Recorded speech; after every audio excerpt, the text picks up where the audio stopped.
தூத்துக்குடி மாவட்டம் திருச்செந்தூர் தொகுதி திமுக வேட்பாளர் அனிதா ராதாகிருஷ்ணன் சிறப்பு பூஜையுடன் தீவிர வாக்கு சேகரிப்பில் ஈடுபட்டார். திறந்த வாகனத்தில் பல்வேறு பகுதிகளில் சென்று உதயசூரியன் சின்னத்திற்கு ஆதரவு திரட்டினார்.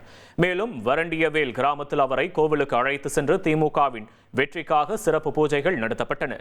தொடர்ந்து ஒய்யான்குடி, பட்டக்கரை உள்ளிட்ட பகுதிகளில் பட்டாசு வெடித்தும் பொன்னாடை அணிவித்தும் மலர் தூவியும் பொதுமக்கள் அவருக்கு உற்சாக வரவேற்பளித்தனர்.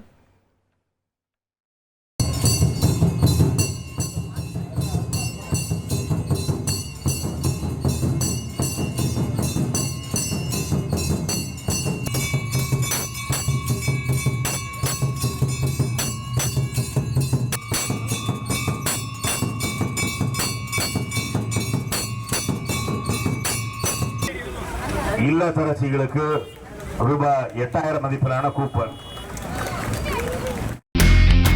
இனி செல்லும் இடமெல்லாம் செய்தி. தந்தை டிவியின் வாட்ஸ்அப் சேனலை ஃபாலோ பண்ணினா செல்லருக்கும் இடமெல்லாம் செய்தி.